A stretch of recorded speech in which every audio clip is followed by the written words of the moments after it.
Welcome to the Trailblazers. I'm Perry Rarick, your host. The purpose of this interview series is to share with you interesting discussions I have with trailblazing business leaders. They're innovative, they're experts in their field, they're thought provoking, and they're not afraid to challenge the status quo. My trailblazer guest today is Kristin Schmotzer. She is a vice president at Edelman, a global communications firm that partners with businesses and organizations to evolve, promote, and protect their brands and reputations. Kristin is an expert at creating and executing B2B communication strategies. Before joining Edelman more than 11 years ago, she worked at Rudder Finn and Finn Partners. She is part of a team at Edelman that is responsible for their annual B2B Thought Leadership Impact Report. It's one of the most valuable bodies of research I have come across in the B2B space. I look forward to it each year. Kristin helps brands achieve business goals through insights-driven content that reaches their audiences on the right channels at the right time with the right message. It's not an easy thing to do. Today, she's going to share some fundamental best practices with us. They have the ability to change the way you communicate your value to target audiences and help you achieve significant business success. Kristin, welcome to the Trailblazers. Thank you, Perry. I'm so excited to be here with you today and talk more about the Thought Leadership Impact Report. Well, Edelman's Thought Leadership Impact Report, if I'm counting correctly, is in its seventh year. Uh, That's it, right. and as I said, it's one of the most valuable studies and reports in this B2B space. And the reason I find it so valuable is that, and I don't want to sound too harsh, but it surveys decision makers. It doesn't survey marketers, marketing agencies, martech technology solution providers, or video production companies. These are the folks that consume content, and in a way that helps them make better business decisions. So there can't be anything more value than their perceptions of content, and that's why I like this report. So I'd like to start eh, with what is this study and why does Edelman do this every year? Yeah, absolutely. I think you really hit the nail on the head with one of the points you made about hearing directly from B2B decision makers. I think that's one of the things that makes this report really stand out. As you said, this is the seventh year that we have done the report. Edelman has partnered with LinkedIn every year to conduct this report and take a look at how thought leadership content influences buying behavior among B2B decision makers. This year specifically, we surveyed nearly 2,000 B2B decision makers from a wide range of industries and company sizes. And like you said, I think what really makes this report stand out is that we are getting insights straight from the source. We're talking to the decision makers that we as B2B marketers and communicators want to be reaching. So to have that insight from them directly and kind of be able to get inside their heads about what's really going to earn their attention and drive action is incredibly valuable and always really exciting to see what we learn each year. So, and it's a big title, B2B, and there's like three components to it. B2B, Yeah. obviously business to business, thought leadership. So this is a specific kind of content. Mm. This isn't fluffy promotional stuff. And then the impact report. So it's the impact of this. Uh, but I want to start with thought leadership so that we all have kind of a common understanding of what thought leadership content is. So could you explain that? Yeah, absolutely. So when we talk about thought leadership content in this report, we are referring to content that really delivers expertise or a unique point of view, unique perspective about your industry, about your customer's business. So it's really about insights. I think just as important is understanding what it is not. It is not about product. It is not, pushing your solutions. I think probably the easiest way to really understand thought leadership is it is about showing your audience how you think, not what you sell. So it's again not going to be the product sheets, the sales pitch deck. It's really bringing your subject matter experts, your leaders' unique perspective and expertise to life in content like videos, webinars, articles, reports, all different formats. But the common thread is that insight, that perspective. Why is that so important? Why is thought leadership content important in this B2B space?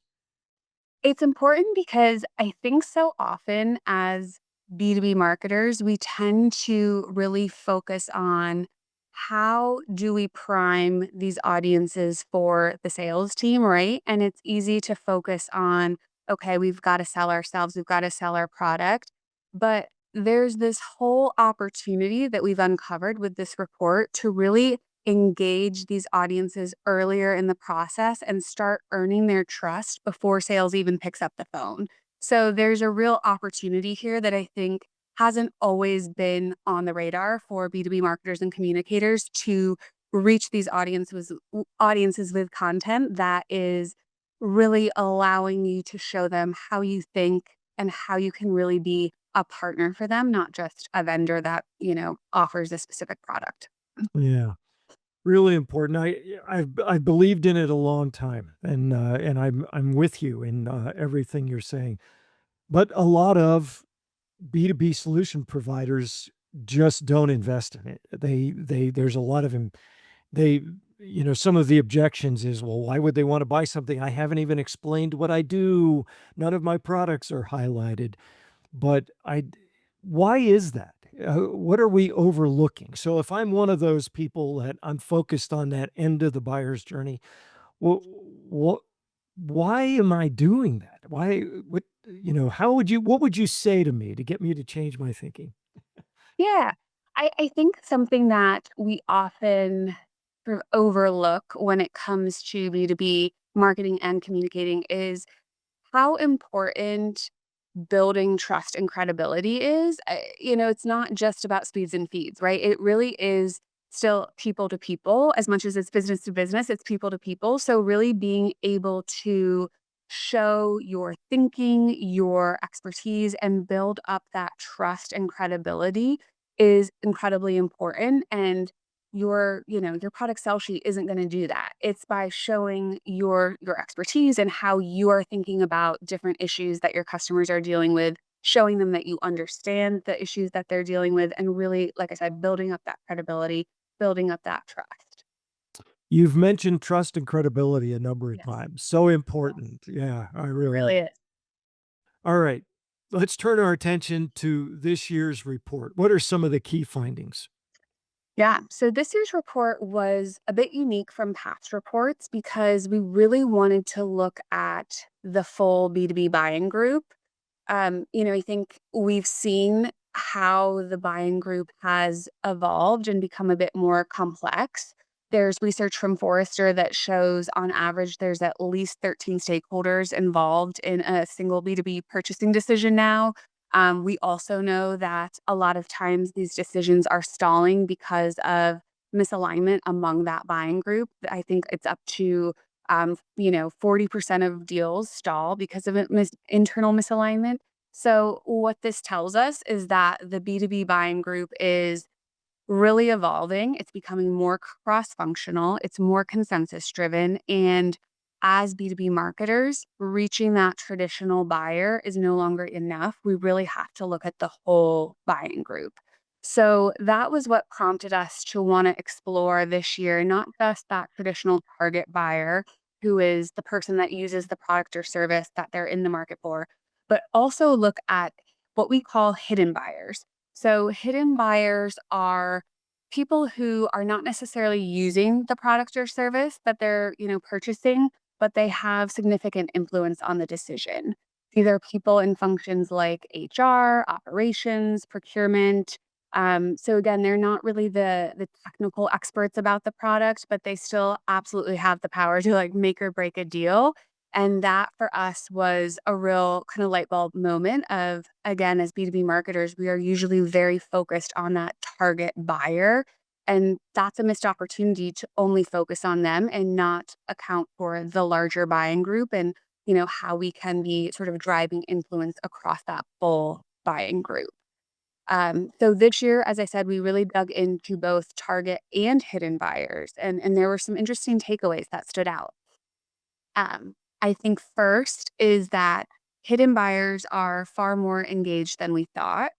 I think we kind of went into this assuming that the hidden buyer would be sort of difficult to engage and influence. We kind of have this preconceived notion that based on the functions they're in, HR, legal, procurement, et cetera, based on the functions they're in, they're sort of their box checkers, right? They have a list of criteria that when they're evaluating vendors, they're just sort of, okay, do they meet the budget requirements? Check. Do they, have any reputational risks? No, check. Great. Moving on. So we sort of assumed, okay, they're just box checkers, not that engaged. But what we found is they are actually very much engaged and behave a lot more like our traditional target buyer than we thought. We found that more than half of hidden buyers, 55% to be precise, use thought leadership as a way to evaluate vendors. That's nearly identical to target buyers. 56% of them say the same. We also found that 63% of hidden buyers spend more than an hour a week consuming thought leadership content, which again is nearly identical to the target buyer. And this is all significant because hidden buyers are not easy for sales to reach. 71% of hidden buyers told us that they have a little to no interaction with sales. So these are not people that are going to agree to a one-on-one meeting with the sales team. They're not raising their hand for product demos. So content really becomes the key way that we can reach them. And they're telling us in the data that it is something they actually will use to evaluate you as a vendor and something that they find very credible. We've found, in fact, that 64% say they trust thought leadership more than traditional marketing or product materials as a way of assessing a company's capabilities. So I think what all this tells us is this part of the buying group is hard for sales to reach, and thought leadership content is the way that we can reach them. And they are using it to not only get you on their radar, but really evaluate if you're a vendor that they would want to work with. That is powerful. There's a lot packed into there. So we've so I think you're confirming what Forrester said is this group is getting bigger. I remember it used to be like 5. Right. Then it grew to maybe 8 and now we're up to 13. Part of that group never is not going to talk to sales. Sales even they're not even thinking about that group.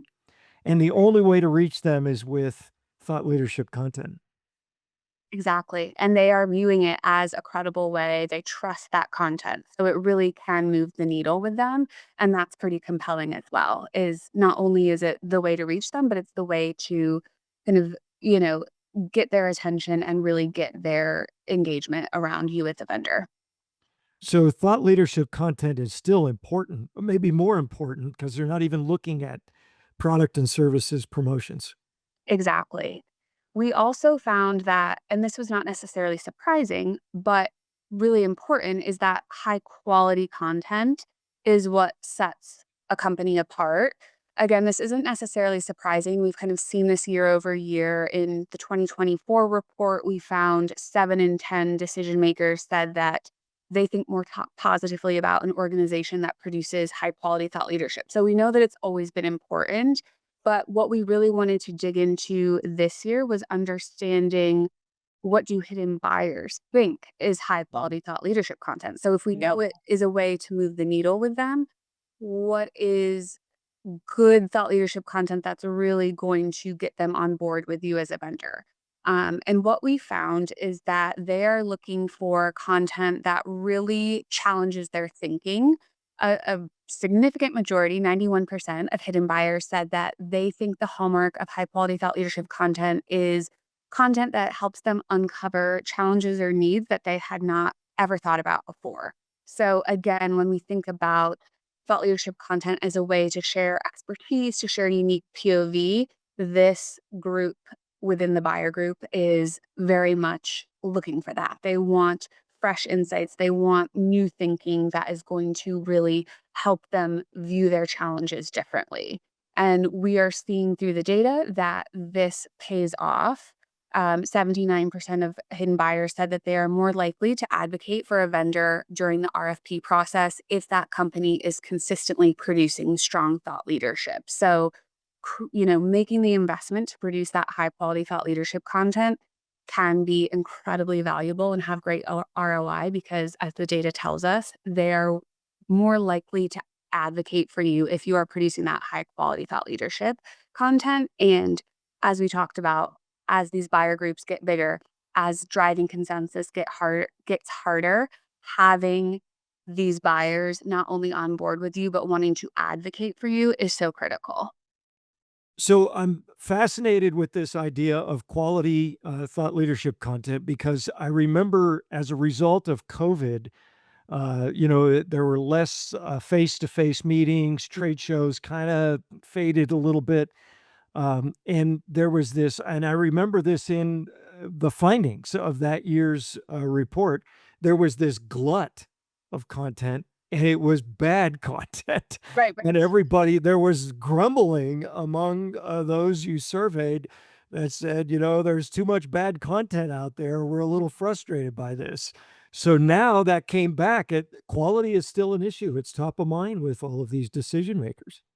Exactly. I think it really speaks to the need to not just create content for the sake of creating content, but to really be strategic and intentional about what the content is and what you're saying through that content, because they're not going to waste their time looking at it if it isn't, quality content that's really going to engage them and like we said, spark new thinking for them. So it really puts a challenge on us to think strategically and be really intentional about not just, hey, let's create content, but let's make sure the content we're creating really makes sense and speaks to what our audience needs. Yeah. So I don't want to beat up on AI, Chat GPT, and Right. the other platforms like that. But one of the, and they're certainly helpful. They can help us do the research so much faster instead of manually going at it. But one of the things it lacks is the nuance that allows us, right, to kind of It, connect. That is getting right at what you describe as what makes quality content. exactly. That human touch is so essential. And like you said, not to beat up on AI because it's an incredibly valuable tool. But I think at the end of the day that human touch, that human perspective is absolutely still critical, especially for, shaping content that's gonna move the needle and engage audiences. Yeah. All right. What other significant findings?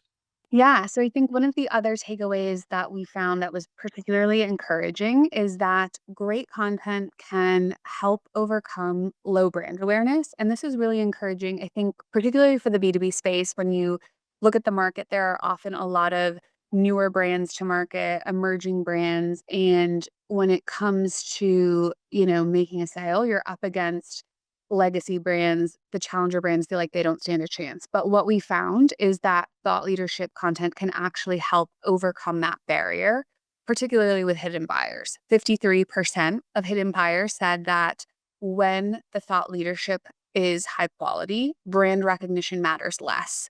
So that means you could be a brand that they don't know much about, but if you're producing great thought leadership content, they are more open to hearing from you. The fact that they don't know much about you is not as significant. 73% of hidden buyers also say it's one of the best ways, it being thought leadership content, one of the best ways to assess the caliber of thinking that a company would bring to their business. So again, if you are a challenger brand who may not, be as familiar to these buyers, being able to show what you can bring and how your thinking, can really help their brand is a powerful thing that thought leadership can help you do and really help you open the door with this group that may not know about you otherwise. So I think that was a pretty encouraging and exciting finding that thought leadership can really be a difference for brands that are sort of emerging or, not the incumbent. That's fascinating. It's not about being loud. It's about being relevant. For Yes. everybody. Yeah, you want to speak with quality, not with volume.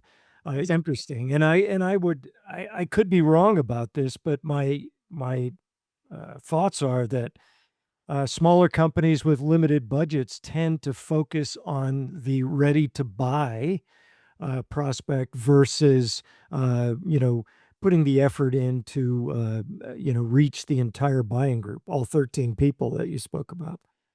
Right.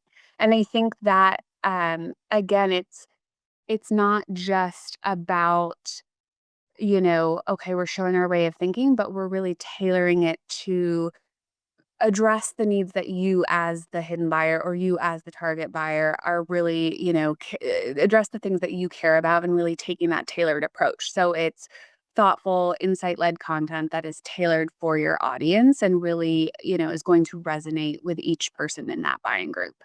Yeah. I want to go back to that hidden buyer Yes. for a moment. That was the first finding that you shared. Mhm. And it sounded like you went out to, like, wait, there's more going on. There are more people involved in this. Who are they? And you discovered this person. How do we think about them? Who are they? We don't know who they are. They're sitting on the sidelines, but they have the ability to either slow down or stop a buying cycle. Yeah. I think that is a great question because, as you mentioned, we have not historically really had them on our radar as B2B marketers, right? We have been really focused on that traditional target buyer. So, how do we figure out who they are and make them part of our strategy? And I think a lot of it is kind of working backwards. So, if we're viewing kind of the finish line of, okay, we're closing the deal, working backward to think about who are all the different stakeholders that could present a hurdle along the way. Thinking about where is this decision being funded from? Like what group holds the budget? Who could potentially flag a concern or a risk with this decision? I think also if depending on the circumstances, if you have a champion within an organization where you can ask, like, who else weighs in on these decisions and really hear directly about, the broader group that may have a role in the decision. I think that's so helpful because, again, it's no longer just about that target buyer who's using the product that's making the decision. It's about considering kind of the bigger cohort, the cross-functional cohort of folks who are in legal, in procurement, in HR, who could potentially have an influence on this decision.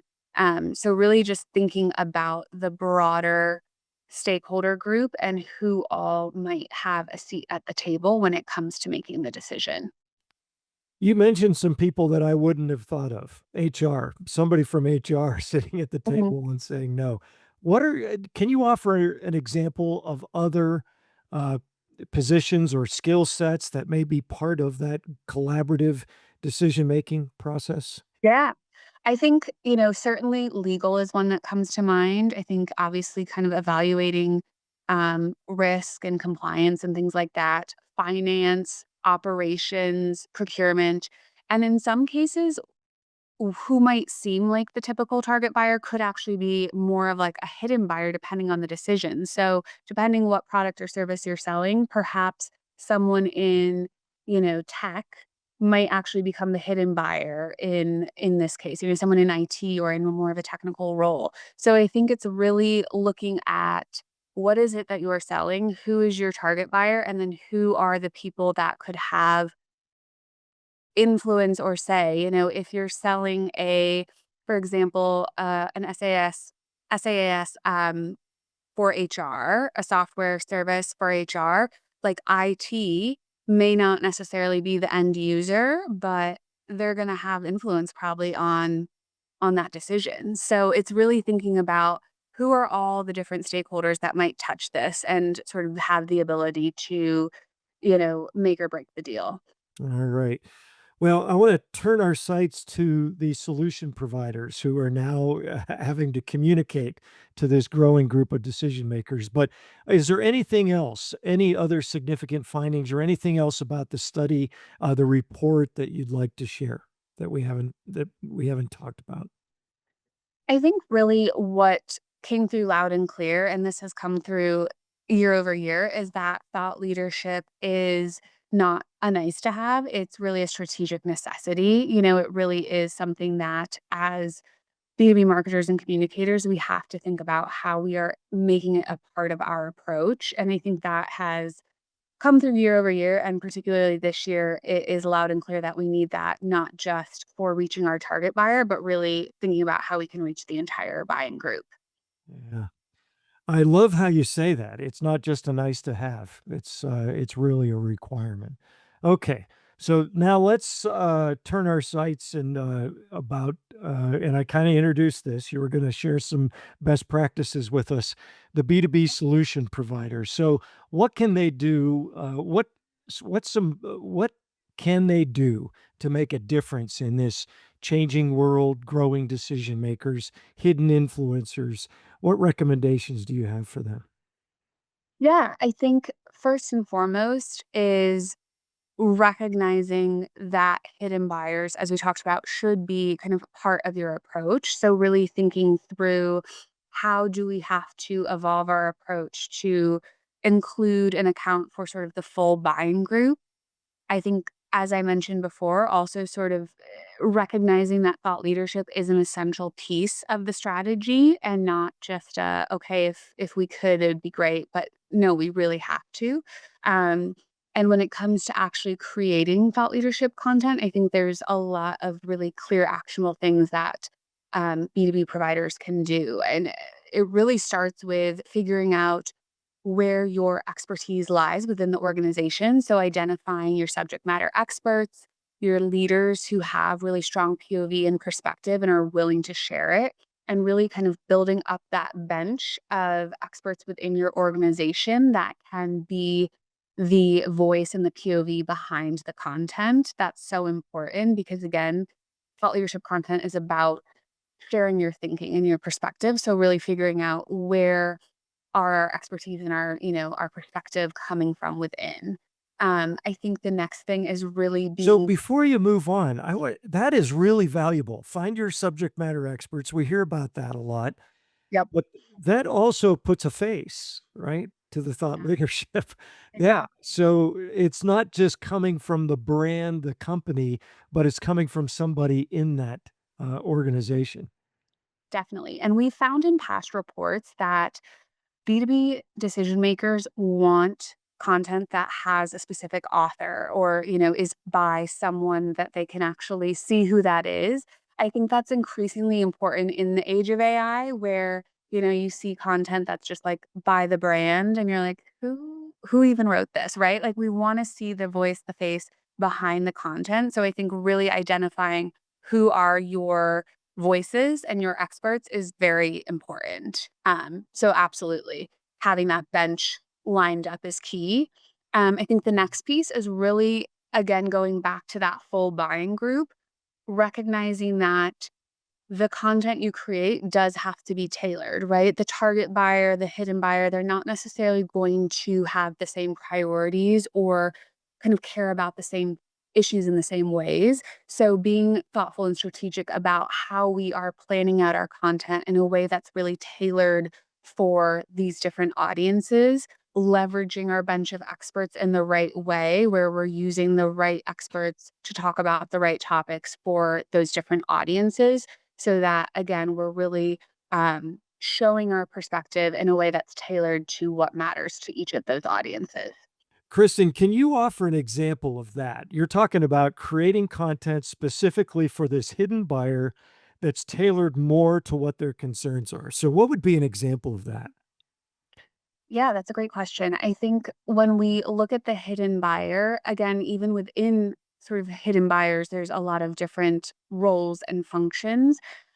But I think what really matters is understanding the issues that are going to sort of be top of mind for them and how they will be potentially different than the issues that are top of mind for your target buyer. So, as an example, your target buyer, let's say, you're selling a tech platform, they're really going to be concerned maybe more about how the technology in their space is evolving. What are some of the trends? What are some of the changes happening?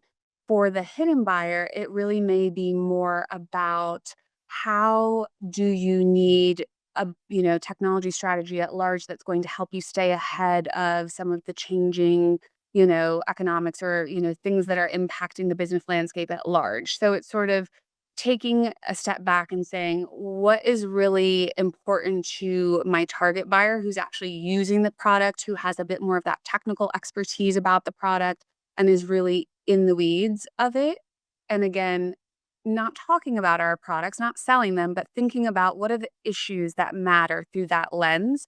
For our hidden buyer, it's usually sort of a click above, right? What are kind of the bigger issues at large that could be impacting the business across the board or impacting their industry? And how can we talk to them about the ways that we are able to bring new thinking to how they, tackle those challenges, and really sort of speak at their level, which is, less technical, less in the weeds, and more kind of high level around the challenges and issues facing the business, facing the industry. Yeah, really good. That really helps illuminate this new trend that you're talking about. What so if so there may be some changes that the solution provider marketing efforts and PR efforts need to adapt to. So what kind of things would you advise them to do? One, you identify these subject matter experts, but if you're a small company and you've never done this before, maybe that would be what advice would you give them? How do you get started at this? Yeah. I think the most important thing is making sure you have processes in place to show up consistently with content, right? And if you are a smaller team, that may mean you need to outsource at first, right? You may not have the ability to set up a massive content engine right, overnight, and that's okay. You can bring in folks who can help with writing, editing, designing. What is important is that the content shows your company's perspective, your way of thinking, but who's writing it is less important, right? It's really about bringing your insights to life. And if you need to outsource to help build up that momentum, that's totally, something to consider. I think the other thing that is really important to have set up from the start is a way to measure impact, not only so you can kind of see how your content is doing and learn from it so that when you create future content, you're really optimizing it based on, what you've seen in the past from your other content. But also, I think for a lot of us as B2B marketers and communicators, we know all too well that we have to show the value of our work. We have to prove out to our internal stakeholders that what we're doing is actually making a difference. So having that plan in place from the start of how you're going to measure impact is really important. And I think, again, when we look at an approach that accounts for the full buying group, we may have some nuanced measurements depending on who we're targeting. Hidden buyers may never speak to sales, right? They're not likely to. So the things we want to focus on there are more of the digital signals like time spent on content, repeat visits, downloads, things like that. For our target buyers who may actually, convert to a conversation with sales, we might look for more of those downstream impacts, like did the content, encourage them to sign up for a conversation with sales or a product demo? Did content get cited in those conversations as something that influenced them? So looking for sort of those, further funnel signals that the content is making a difference, but across the board, just having that plan in place of how you're going to measure the impact of content, both so you can optimize future content and also so you can be showing the value of what you're doing, I think is really important. So valuable. I'm really glad you brought that up, measuring the results. You mentioned, though, digital signals, those they're more subtle digital signals that your content is engaging a target audience. So can you talk a little bit more about that? Yeah, absolutely. I think there's a lot of things that you can measure, in terms of, what KPIs you want to be looking at. But obviously, sort of easy, obvious ones are downloads. If you have thought leadership content that is gated, that you can be sort of tracking who's actually downloading it. Looking at things like click through rates, are people actually clicking through to the content? time spent on the page, on the content. So they're clicking through, but are they immediately clicking out, or are they actually spending some time going through the content? Repeat visits. So are we seeing people come back to the content more than once? That I think is a really strong, indicator. Um, and also looking at who it is that's visiting. Is this content actually reaching who we want it to reach? Are we seeing people from the organizations we want to reach, but maybe not the roles we would expect? And does that tell us something about our buying group and maybe other people that we need to start focusing on? So I think there's a lot of KPIs that you can kind of map out in advance to look at. And there's a lot of valuable insight to get from tracking those. Something you just said just struck me really so smart. So many marketers look at who's engaging with their content and dismiss the people because they don't match who they think their target audience is. What you just said was you should look at who's engaging and allow it to inform who your target audience is. Yeah, and I think particularly if you're seeing, again, multiple visits from people that you would not be expecting, or multiple visits from people with similar titles or roles that you're like, wait, what are they doing here? That I think is important to pay attention to, because that could be revealing something that you were not considering at first that could actually really matter for, for your audience and who you're trying to reach. All right, brilliant. That's great stuff, Kirsten. Closing comments. What do you want? What thought do you want to leave us all with? not to, not to. You're a thought leader too. No, absolutely. I think we've covered so much today, which has been great. But I think probably the main takeaway that I took from the report this year, and I hope others do as well, is that the B2B buying group is getting more complex, as we've discussed, right? And what we found is that hidden buyers are consuming thought leadership content. They trust it, they view it as a credible source, and they're making decisions based on it. So if your approach does not include this part of the buying group and doesn't include thought leadership as a way to engage them, you're really missing an opportunity to influence how those decisions are getting made. So hopefully, there's a lot of valuable insights in the report. So hopefully people can take those and really apply them to their own strategies and think about how they can kind of evolve and expand to reach that full buying group and use thought leadership content as a way to do it. Awesome. Now, Kristen, how can our listeners contact you, and how can they get a hold of the report? Yes. So the report is available at edelman.com. It's on the homepage. There's a link there that you can go to download it. I'm on LinkedIn and always happy to connect and have conversations. I love talking about this stuff. So I welcome anyone to reach out on LinkedIn, and, we can get in touch. And as I said, the report is on the website. There's also some additional great articles about the report that are on Edelman Insights. So lots of good stuff for folks to explore. Thank you very much. My guest today has been Kristin Schmotzer. She is a vice president at Edelman, and she's part of a really great team that puts together the annual B2B Thought Leadership Impact Report. Very valuable, and I encourage everybody to access it, as Kristin said. Kristin, thank you very much for being with the Trailblazers today. Thank you, Perry. It was great. I loved being here. Thanks for having me.